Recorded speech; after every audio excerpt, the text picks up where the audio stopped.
Elle l'a fait en 2020, elle le refait en 2021, 1 million en 8 minutes sur Shopify lors d'un lancement Instagram. On va tout décortiquer, je l'avais déjà fait une première fois qui avait très bien marché et sur cette première partie j'avais vraiment analysé le site et rapidement un petit peu ce qu'elle avait mis en place au niveau du lancement sur Instagram. Aujourd'hui je vous propose qu'on fasse l'inverse, donc qu'on néglige un peu le site, mais par contre qu'on se concentre énormément sur la stratégie de lancement.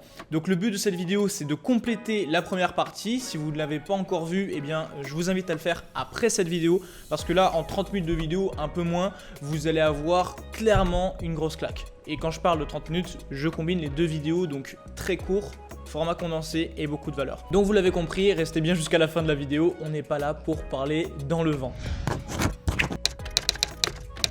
Bon, avant de passer à la suite, dites-moi ce que vous en pensez en commentaire. Le format que je fais là, il est un petit peu nouveau. C'est normalement quelque chose que je fais plus dans mes programmes avancés ou mes programmes d'accompagnement. C'est-à-dire que là, j'utilise l'iPad pour vous partager tout l'aspect stratégique où je décortique tout ça.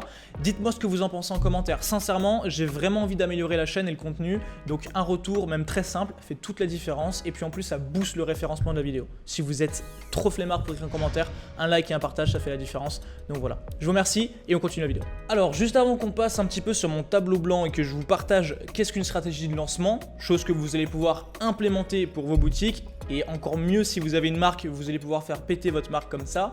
Eh bien, je vous invite à vous abonner. Si vous n'êtes pas encore abonné, c'est dommage. Je sors une vidéo par semaine et je vais augmenter la cadence très prochainement. Activez la cloche de notification, ça vous permettra d'être mis à jour par YouTube. Enfin bref, vous l'avez compris, on passe rapidement du coup sur la présentation de la marque. A tout de suite. Alors, premièrement, on parle d'une stratégie de lancement. Il faut qu'on définisse avant toute chose qu'est-ce qu'un lancement avant de parler de stratégie. Alors, le principe d'une introduction, on le voit souvent en bourse, d'ailleurs les introductions en bourse, des choses comme ça, on le voit aussi en e-commerce, c'est qu'on va présenter quelque chose de nouveau, ou on va amener quelque chose de nouveau à un groupe de personnes, ou une audience, ou alors même encore mieux, une masse d'acheteurs potentiels. Donc, on va introduire une idée, un produit, peu importe, à un groupe, à une masse d'individus. Notez bien ce que je vous dis, une masse d'individus, donc je vais marquer MI, comme ça c'est clair. Et cette notion est très importante parce que justement le mot individu et la partie individu dans la masse, c'est une des composantes clés qui va faire que votre lancement va être un succès ou un échec. Par rapport au lancement, une fois qu'on l'a défini, qu'on a compris qu'en fait on va simplement mettre sur le marché quelque chose de nouveau et on va le présenter à une masse d'individus, il faut comprendre maintenant quel est le mécanisme d'un lancement et quel est l'effet désiré d'un lancement. Donc je vais pour ça tracer deux trafics très simples. Le graphique du haut, c'est une stratégie classique de vente où on ne va pas forcément faire un lancement, on va juste à partir d'un moment T mettre le produit sur le marché, faire de la publicité et donc du coup commencer à acquérir une base d'acheteurs. Donc je dessine rapidement la courbe des ventes et scaler de cette manière. Ça peut scaler bien sûr de manière bien plus exponentielle, comme ça peut ne pas marcher du tout. D'accord ? Donc l'idée par rapport à ça, c'est que c'est une stratégie classique. Donc au final, ça c'est les ventes, ça c'est le temps. Et vous allez dépenser du budget pub pour acquérir de nouveaux clients, etc., etc., etc. La stratégie de lancement, je vais la tracer en bleu, elle est différente. En réalité, voilà. Ici, on va commencer à un moment T, de la même façon, sauf qu'on ne va pas commencer à faire de la publicité pour vendre le produit. Donc là, c'est toujours les ventes, là, c'est toujours le temps. Ce qui va se passer, c'est que toute cette partie-là, par exemple, prenons un mois, ça dure un mois, on va chauffer. Donc là, je vais marquer ça, chauffer. C'est du chauffage. Et qu'est-ce qu'on chauffe ? Eh bien, on va chauffer la masse d'individus potentiellement acheteurs. Et comment est-ce qu'on va chauffer cette masse ? Eh bien, on va la chauffer dans l'optique de les préparer à l'introduction du produit et on va surtout leur mettre dans la tête, le marteler dans la tête que ce produit-là, ils en ont besoin. Et vous l'avez vu, c'est un processus qui prend du temps. D'accord ? Vous avez certainement déjà entendu l'expression, et c'est une affirmation très vraie, il faut présenter 7 fois une publicité ou 7 fois un article avant que la personne l'achète. C'est pareil. Là, ce qu'on va faire, c'est qu'on va marteler pendant un mois le produit. Et là, on peut le voir sur le Instagram. Je vais vous introduire un petit peu sur Instagram et vous allez voir comment est-ce qu'il prépare. Il vous montrer les produits dans la box. Il vous montrer justement le réapprovisionnement des stocks. Et ça, je le garde pour juste après, on va parler des stocks, c'est très important, donc notez-le dans un petit coin de votre tête. Enfin bref, pour revenir au chauffage, c'est une période dans laquelle on ne fait pas de vente. Donc si on n'a pas d'audience, il va falloir mettre de l'argent pour la développer, donc acquérir de l'audience. Et si on a déjà une audience, peut-être même mettre de l'argent pour la chauffer, donc mettre des messages publicitaires un peu partout sur les réseaux sociaux, etc. Ça, c'est du chauffage, c'est un processus qui prend du temps, vous l'avez compris, et là, on fait 0 vente. Ici, c'est 0. Par contre, on va gagner, c'est comme si en gros, on chargeait ici, toute cette partie-là, on charge un ressort, peu importe. C'est comme si votre ressort, en fait, ici, là, sur cette partie-là, il est tout détendu, d'accord? Et là, votre ressort, pendant cette partie-là, cette phase-là de chargement, vous allez le comprimer pour qu'il soit extrêmement dense et dès que vous allez relâcher la pression, il va péter. C'est exactement ça. Je ne pouvais pas vous comparer mieux la stratégie de lancement, c'est exactement ça. Donc je vais reprendre la couleur bleue, on va faire une phase de chauffage pendant 1 mois, puis après on va faire la phase de lancement qui va résulter en un pic énorme de vente en un temps très très court. Et vraiment, là vous l'avez vu, 1 million de dollars en 8 minutes, c'est très court et c'est énorme. Puis après ce lancement, eh bien on a une chute et on revient sur cette phase soit de chauffe parce qu'il n'y a plus de stock, soit on va attaquer du coup, c'est comme si on reprenait ici en fait. Pap. Vous voyez ce que je veux dire? Donc pour conclure, le but d'un lancement, à quoi ça sert? Maintenant que vous avez compris comment ça fonctionne, et avant de vous expliquer comment vous allez pouvoir le mettre en place, on va faire un petit peu un point. Le but d'un lancement, c'est très simple. Premièrement, ça va être créer de l'engouement. Donc je vais marquer ENG. Comme ça, au moins, c'est plus simple à écrire. Mais de l'engouement, donc beaucoup de personnes vont parler de votre marque. Donc c'est bien, vous allez gagner en popularité. D'accord? Donc vous allez comme charger le capital intérêt, c'est d'où le ressort, vous allez vraiment charger les gens. Dans un second temps, ça va faire du buzz. Ça va faire du buzz parce qu'on va parler de vous. Une fois que votre lancement va être fait, 1 million en 8 minutes, si j'en parle, c'est que ça fait du buzz au final. D'accord? Et pourtant, c'est même pas sur le marché français. Et 3, ça va vous permettre de faire un gros pic de vente. Donc un gros pic de vente et du coup forcément un maximum de cash. Donc ça c'est l'idée par rapport à votre marque. Et si on veut aller un peu plus loin, si on veut creuser un petit peu plus, le 4e point que je mettrai là, mais qui est là plus avancé, c'est que vous allez surtout faire un gros stack de data, donc surtout de potentiels clients. Parce que quand vous faites un lancement, vous allez forcément récolter des mails, tout ça je vais vous en expliquer un petit peu. Vous allez avoir comme une accumulation de données que vous allez pouvoir réexploiter par la suite, qui est juste phénoménale. Aussi bien tous les acheteurs qui ont acheté, vous pourrez, une fois qu'ils auront reçu le colis, ils seront contents, les remettre dans un lancement futur. Ou les personnes qui n'ont raté le lancement, parce que rupture de stock, ils vont être encore plus affamés pour être là sur le prochain. Donc en fait, c'est que du positif. Par contre, il faut accepter le fait de ne pas faire de vente quand on ne fait pas de lancement. Ou alors d'avoir une stabilité. Mais si vous avez une stabilité de vente, il faut faire un choix, votre lancement sera moins fort. Voilà, donc c'est un petit peu l'idée. Maintenant, on va parler de la stratégie pure et dure. Donc, on passe tout de suite sur la stratégie. Alors, vous l'avez compris, si vous êtes sur un modèle de dropshipping ou un modèle d'e-commerce avec du stock et vous avez du stock tout le temps, c'est peut-être pas la meilleure solution de rien vendre du tout, puis d'un coup faire des pics, puis ne rien vendre du tout, et puis d'un coup faire des pics.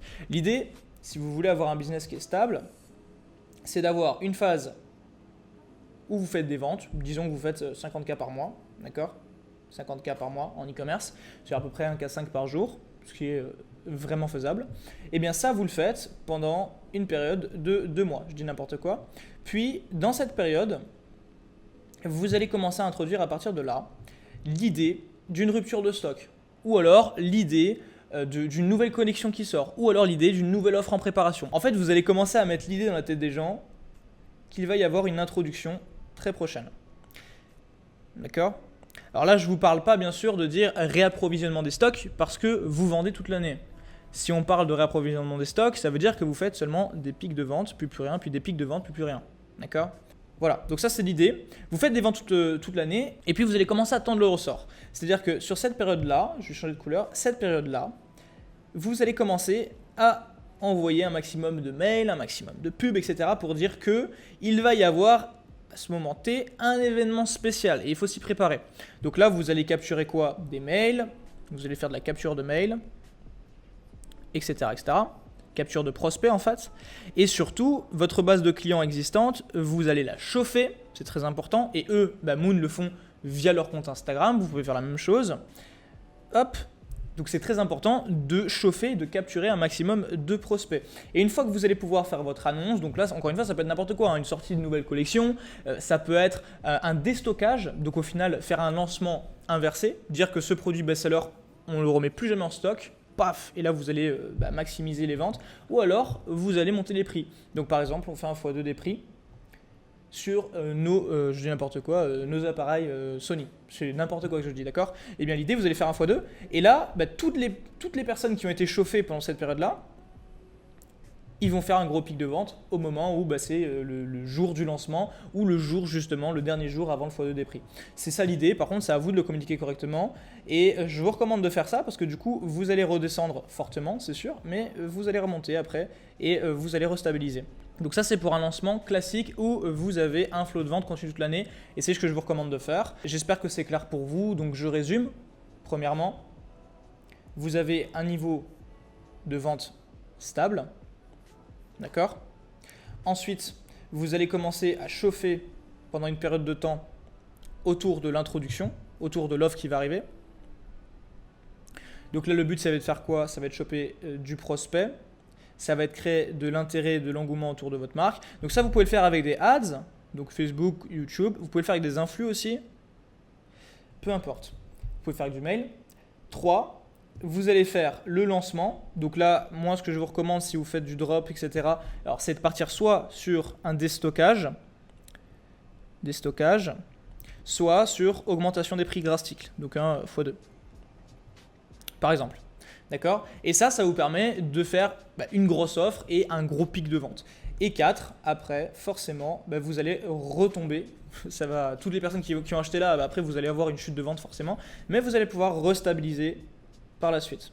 Parce que toute la data que vous allez ramasser, restabiliser, va vous permettre de faire quoi? De nouveau du marketing sur ces clients existants, de remarketer les clients qui n'ont pas profité de l'offre et ensuite surtout de faire des audiences similaires, etc. avec vos pubs, donc restabiliser grâce à la data. Et la partie clé ici pour nous, parce qu'on ne fait pas des lancements comme eux l'ont fait, c'est la data. D'accord? Donc c'est exploiter intelligemment ces lancements. Donc ça c'était pour résumer au final ce que vous pouvez faire en dropshipping. Maintenant on va couvrir un peu plus ce que eux ont fait au niveau du marketing avec le gros pic de vente. C'est-à-dire qu'eux ils adoptent une stratégie qui est bien connue aux US, c'est la stratégie du réapprovisionnement. Alors le réappro, qu'est-ce que c'est? C'est de passer une période, par exemple 3 mois, sans stock, pas de stock. Pendant ces 3 mois-là, faire énormément de com en disant que ces produits sont géniaux, etc. Donc témoignage, on crée de l'intérêt à fond, etc., etc. On crée de la rareté, on crée de la valeur. D'accord? Donc là, c'est toute la com. Et puis après, je dis n'importe quoi, 15 jours avant le lancement, on va faire un décompte. Donc J-15, J-14, etc., etc. jusqu'à la date du lancement. Donc tout le monde est averti qu'au jour J, il y a le lancement. Et on va sortir, je dis n'importe quoi, 1000 pièces. Ce qui est important par rapport à cette stratégie de lancement, c'est que votre site, au final, soit il n'est pas accessible, soit il y a marqué rupture de stock partout. Et dans cette période-là, vous allez capturer du mail, donc la période où vous allez faire de la com, en fait, vous allez capturer du mail, vous allez chauffer votre audience. Et une fois que vous faites l'annonce, au jour J, vous allez avoir un pic de visiteurs énorme, un pic de commandes énorme. Et l'idée, c'est qu'au moment où vous êtes out of stock, eh bien, vous coupez toutes les ventes et vous dites, on est out of stock. Donc on n'a plus de stock. Et là, vous resservez de tout cet engouement et ce out of stock que vous avez fait pour préparer le lancement suivant. C'est-à-dire que là, vous avez fait votre gros pic de vente, puis vous arrêtez de vendre et vous dites, vous l'avez vu, ça a cartonné, maintenant on n'a plus de stock et forcément il y a un engouement énorme, on a été dépassé par les événements, nos produits sont géniaux, vous repartez sur une phase de com avec des témoignages et blablabla, et puis vous allez repartir en lancement en disant la dernière fois qu'on a fait un lancement, il y a eu ça qui s'est passé, et ce qui va se passer c'est qu'au final il va y avoir le double, parce que les gens seront encore plus chauffés. Vous voyez ce que je veux dire? Donc voilà, c'était un petit peu l'idée par rapport à ce lancement. Je vais conclure sur une chose avant de vous laisser, c'est important. Je vous ai parlé tout à l'heure de masse d'individus. Pourquoi? L'individu est au centre en fait dans des stratégies de lancement. Vous devez lui donner ce qu'il veut, ce qu'il ou elle veut d'ailleurs. Et comment vous allez faire ça? C'est en connaissant votre avatar client. Donc en connaissant votre client. c'est super important de faire des recherches sur votre client. Et pourquoi est-ce que les gens se jetteraient, se rueraient sur votre lancement? Parce que l'offre que vous allez faire et la solution que vous apportez et le produit que vous vendez, elle est directement liée à votre prospect, elle est directement liée à ce qu'ils veulent. C'est-à-dire que c'est comme si en fait vous offrez une opportunité unique d'obtenir ce dont ils ont toujours voulu, ce dont ils ont toujours rêvé, mais que s'ils ne le font pas maintenant, eh bien ce ne sera plus jamais disponible. C'est un peu la sensation qu'on doit avoir et c'est ce que vous devez faire par rapport à cette masse d'individus. Si vous pensez le lancement seulement sur la masse, et ça ce qui est une erreur que beaucoup de gens font, en disant voilà, nous on a tel nombre d'audience et donc du coup on va travailler pour cette audience et faire un lancement global, c'est mauvais. Parce que du coup vous allez négliger l'individu et l'individu c'est celui qui met la carte. D'accord ? Donc pour faire une offre qui est ultra pertinente, demandez-vous toujours déjà qui est l'acheteur, qui est la cible du lancement et ensuite qu'est-ce qu'il veut vraiment. Et là vous allez faire une offre en béton qui est taillée sur mesure. D'accord, c'est vraiment quelque chose qui va cartonner pour vous. Donc, je pense qu'on a fait le tour par rapport à la stratégie de lancement. Vous pouvez largement l'appliquer dans votre business si vous avez la volonté de le faire. J'espère que ça vous aura été de valeur. Moi, je pense que là, on a fait quand même pas mal de tours et que ça a été un beau décortiquage. Si vous voulez aller plus loin au niveau de l'e-commerce, je vous invite à tout le temps rester curieux, à vous former. Et encore une fois, je le répète, si vous n'êtes pas abonné, c'est dommage, faites-le. Vous pouvez même rejoindre sur Telegram, vous avez le lien en description. Et pour ceux qui souhaitent aller plus loin, se former avec moi-même et mon équipe, eh bien vous avez le contenu en description, contenu gratuit et contenu payant plus avancé. Donc voilà, on a fait le tour, c'était top comme sujet. J'espère que vous avez pris des notes et que vous allez appliquer tout ça. On se dit à dimanche prochain pour une vidéo suivante. Et si vous décidez de me faire confiance afin de vous former, ce sera un plaisir. Très hâte de le faire. Allez, portez-vous bien et je vous dis à très vite.